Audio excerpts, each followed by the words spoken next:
Hey, what's up guys? Today I'm going to teach you how to do a feature-based pluck using Serum. So before we even do anything, before we even do a pluck, we want to understand what a pluck is. Because like I've said on older videos, you cannot do something that you don't know how it works, right? So my tip is, actually, I'm going to define you what pluck is. So in music, basically, a pluck is when you pull and then release the strings of a musical instrument with your finger to play notes.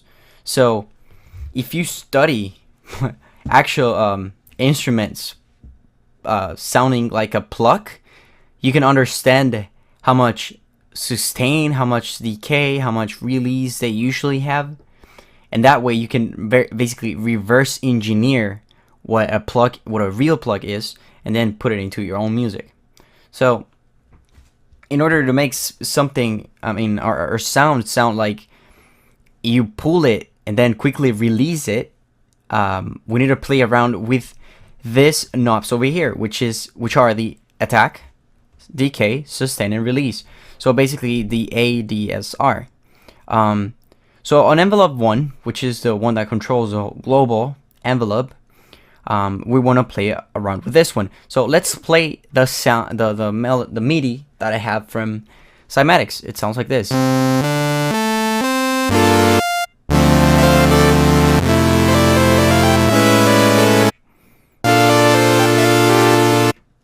Alright, so now let's play again and play around with the attack, decay, sustain, and release.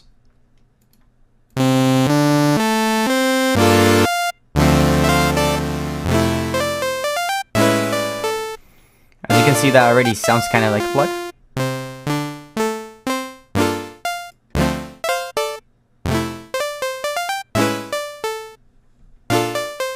And as easy as that, we turn it from a lead chord kind of thing into a pluck. So another like if you really pay close attention to a real pluck, you notice that it usually has a sound like a kick or some kind of attack behind the actual sound. So it sounds like kind of like, yes, I'm knocking my desk just to give the example. And we can actually do that. We can actually give more attack to the sound, more body, more power by utilizing envelope 2 and automating the coarse pitch. So if you drag envelope 2 to CRS, let's play it. It's gonna sound 1 octave higher. We don't want that though. We wanna automate it, take the sustain down. Actually, let's do it while we play it. Sounds really bad, I know. Like a laser. We wanna take it closer and closer.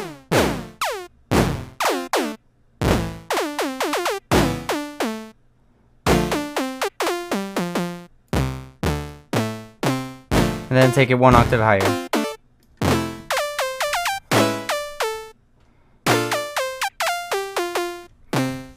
As you can see, it has that clicky sound which we want. Next on the sound design of a pluck is using a filter. I really like using a filter, a low pass filter. It can either be a 24 low pass or a 12. We're going to be using a 12, so it's not that aggressive. And we're going to link it to the envelope, or the first envelope. So let's drag the envelope 1 into cutoff. Now Shift Alt, so it makes it one way. I think it was Shift Alt, or yeah, Shift Alt. Once you do it, it will make it one way. So now let's play it again.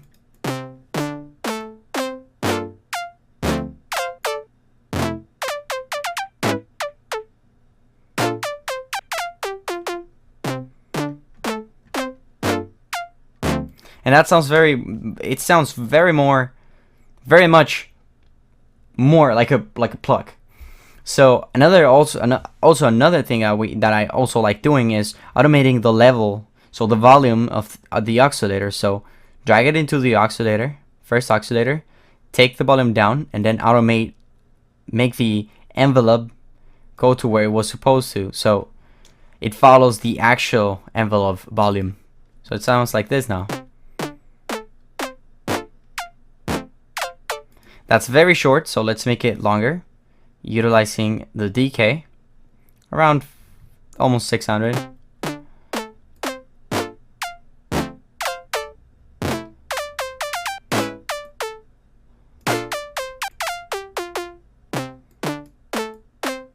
We can add more release, just a little bit.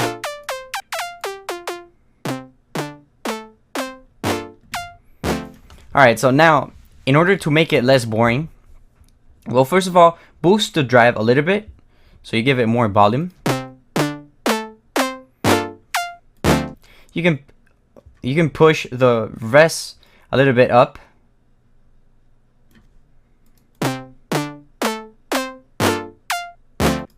Just to give it a little bit more of resonance. You can take the fatness a little bit up.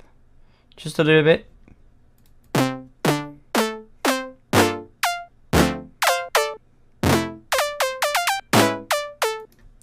Actually, we can take the decay a little bit down.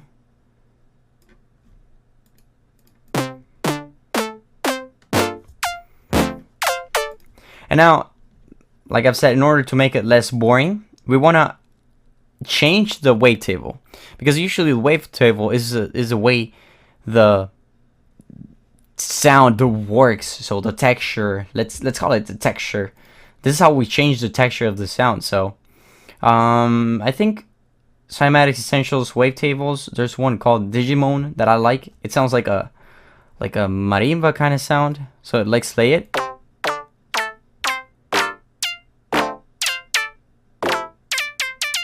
So let's play with the wavetable position. Let's see if it sounds better.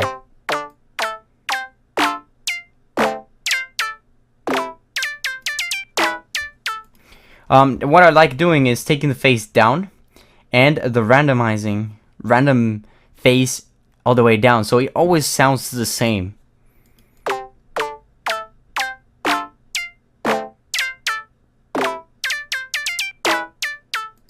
I know it's very low in volume, but it doesn't matter. I usually like taking the unison to 4, but taking the detune a little bit down, so it's unnoticeable. Also the blend.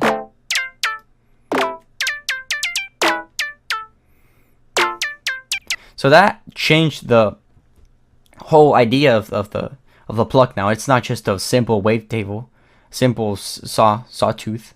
So now I like adding another oscillator. Make sure you link it with the filter to the filter.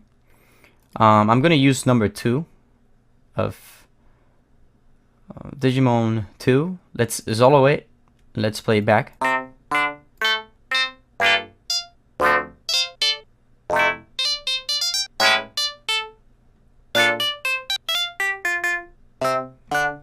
And let's link the envelope to the volume.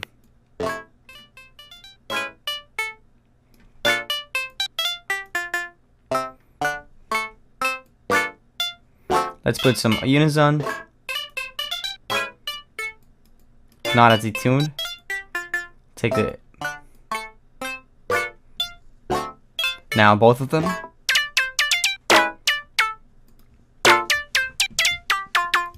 Now we want to put the envelope too, so the pitch attacky kind of thing into the coarse pitch of oscillator B, so it sounds like this. However, it's too low in octaves, so let's take it 1 octave higher.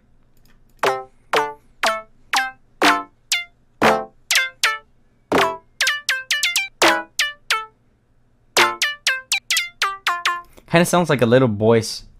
Now I like adding a noise oscillator, just to make it sound a little bit more wide, more bright. Serum has some air can noises, and we're gonna use this one, which is called Eircan1. Make sure you link the envelope to the level of this one as well, so it works the same way as the oscillators. Make sure you enable the one-shot mode, since we want to use it in a non-looping kind of way. So let's also use this keyboard over here. Just click on it so it follows the notes, and now it will sound like this. We can take the volume down. If you really don't like that, you can try the other one, the other Eirᴛ. That's more realistic. So I think that's it for the first part of the sound design of this Pluck. So now let's go to the processing, which is the next part and the last one. You want to add some hyperdimension to make it bigger. However, you don't want it to detune. So take the detune a little bit down, take the unison down.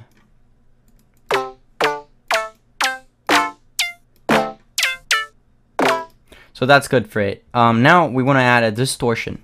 Usually 2 distortion works. I'm going to take this a little bit up, so it actually affects the higher frequencies as well. Let's boost it a little bit. Actually, let's listen to it.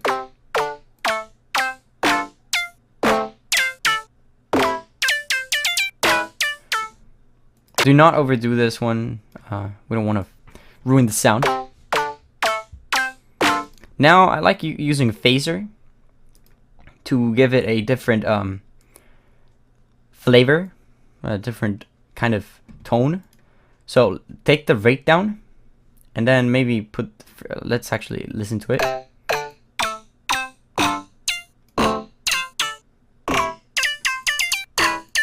We're going to take the volume down.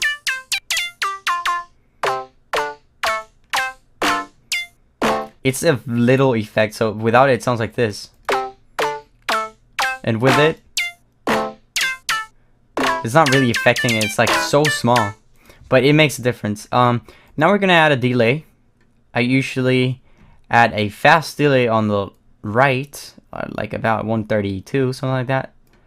Let's play it.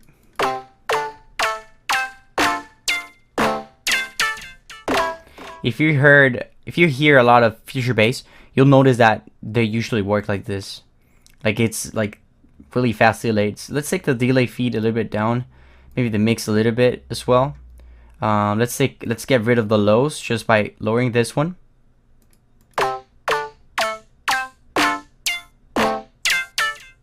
You can either select tap delay or ping pong. It doesn't really matter as long as it's BPM.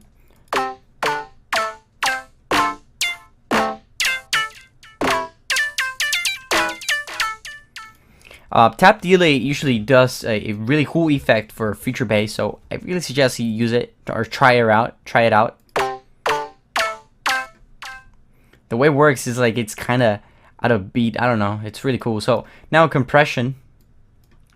We want to add a multi-band compressor, but we want to take the threshold down so it doesn't affect it that much.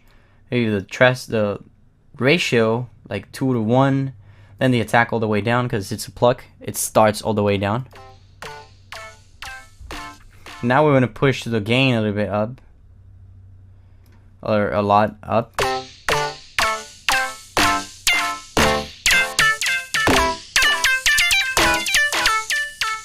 Alright, so let's take the feedback way down on this thing.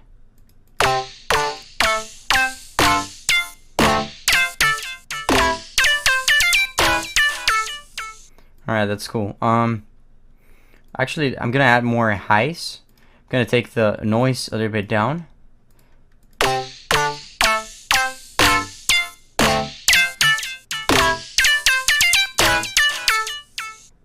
Now we want to add a reverb. We want to make it plate reverb. We want to take the size maybe a little bit higher, maybe the pre-delay all the way down.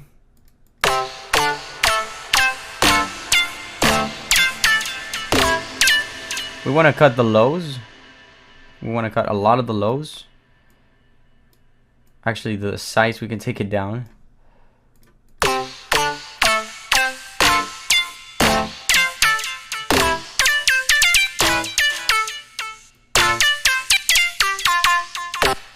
Now, I think this sounds good. Now we want to add an EQ.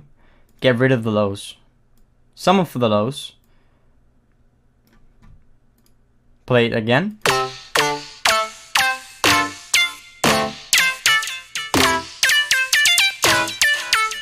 If you feel like the envelope 2, it's a little bit too much, make sure you just zoom in and automate this thing over here, this decay curve, till you have a little bit more subtle sound.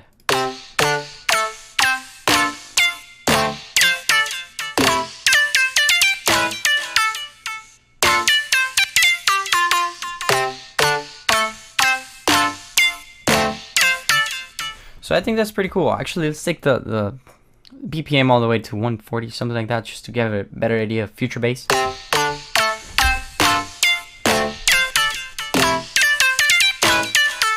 And this is not where your track is supposed to end, your sound design is supposed to end. It can end like this, but I really suggest you guys try more wavetables whenever you make a sound. Save it like this, maybe go save it like this, but as soon as you save it, try another wavetable. So let's try another one just for fun. Let's one called Jumpa, and then let's one called, I don't know, Ring My Bell. Let's just try something like that. Let's see how this one sounds. Jumpa alone.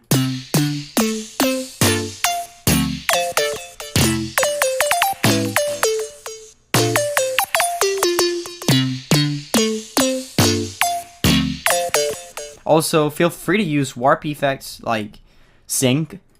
Let's maybe put it a little bit up. It's gonna sound way higher.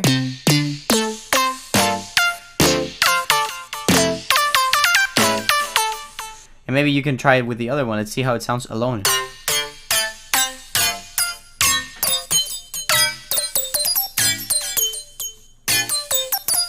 Maybe we can put a band plug.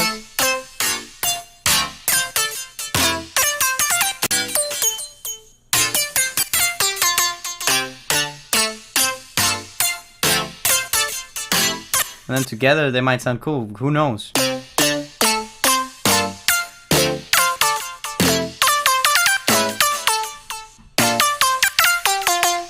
Taking the volume down. And I think that's it for this tutorial. It pretty much covers how a pluck works and how you can do your own plucks. Hopefully you guys learned something from it. Like I've said, try to experiment. I told you guys the basics around it, or basically how to do them in completely. However, experiment. Really don't limit yourself. Even try some FM from noise oscillating and stuff like that. Just try weird stuff.